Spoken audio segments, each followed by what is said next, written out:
नमो नमः। आज हम जानेंगे श्री वराह पुराण के बारे में। यह वराह पुराण भगवान विष्णु को समर्पित है और इस पुराण में बताया जाता है कि भगवान विष्णु के अवतार वराह अवतार के बारे में कथा का वर्णन किया गया है। और इस वराह पुराण में कुल मिलाकर के 10,000 श्लोक तथा 217 अध्यायों से यह सुशोभित है, यह अलंकृत है। बताया जाता है कि इस वराह पुराण नामक ग्रंथ में भगवान विष्णु के अवतार वराह की कथा एक एक कण से लेकर विस्तार पूर्वक दर्शाया गया है और उसके साथ ही गीता जी के महात्म्य का भी वर्णन बताया गया है। बताया जाता है कि इस वराह पुराण नामक ग्रंथ में सृष्टि का विकास तथा आकाश, पाताल, स्वर्ग तथा अन्य विषयों का भी वर्णन किया गया है।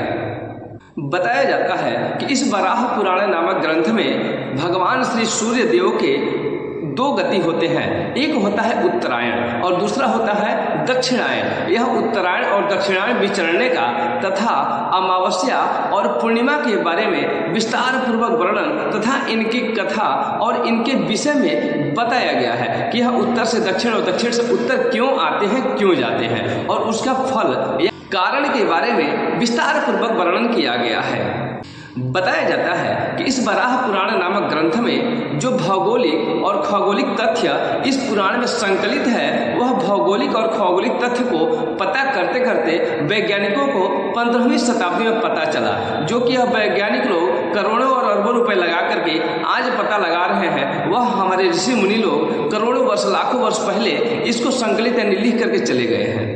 मेरा अनुमान यही है कि जो रेखा सनातन खींच गया है उसी पर यह वैज्ञानिक लोग दोबारा कॉपीराइट कर रहे हैं। और विज्ञान चाहे कितना हो भी आगे क्यों ना हो जाए, लेकिन सनातन के पीछे पीछे ही इसको चलना है, क्योंकि बहुत पहले हमारी ज्योतिष गणकों ने ग्रहों को नवग्रह ठहराया था, लेकिन बहुत दिन, करोड़ों अरबों रुपए लगाने के बाद वैज्ञानिक लोगों को पता चला कि ग्रह नवे हैं, तो उससे अच्छा पहले ही मान गए होते।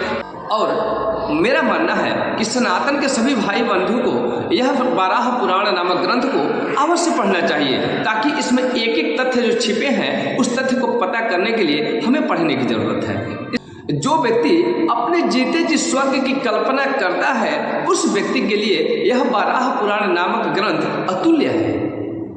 बताया जाता है कि इस वराह पुराण नामक ग्रंथ में स्वर्ग और नरक के भगवान के विषय में वेद व्यास जी ने बखूबी वर्णन किया है, उसको विस्तार पूर्वक वर्णन किया है। जो व्यक्ति जीते जी स्वर्ग की कल्पना करता है उसके लिए यह वराह पुराण अतुल्य है और उसको वराह पुराण के ज्ञान जरूर लेना चाहिए। तथा मैं इस वीडियो के माध्यम से अपने भाई बंधु तथा सनातनी भक्तों से यही मैं संदेश देना चाहूँगा कि वह घर जाएं और एक बार वराह पुराण लेकर के अवश्य पढ़ें, ताकि इसमें छिपी तथ्य और इतिहास और भारत में घटी घटनाओं के बारे में उनको जानकारी हो पाए।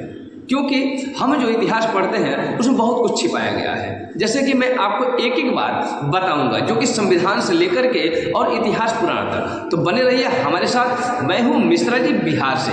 यदि वीडियो अच्छी लगे, जानकारी अच्छी लगे, तो हमारे चैनल को लाइक, कमेंट और सब्सक्राइब करना ना भूलें। क्या चाहिए बदले में हमें? बस एक प्यारा सा लाइक, तो इस वीडियो को लाइक कर देना और सब्सक्राइब कर दो यार। सब्सक्राइब यार, सभी की मांगे मैं पूरी करता हूँ। मेरी एक ही तो मांग रहती है कि सब्सक्राइब कर दो चैनल को। तो जिसने भी चैनल को सब्सक्राइब किया है उसको जय हिंद, जय भारत और दिल से सैल्यूट। ये इस तरीके का सैल्यूट।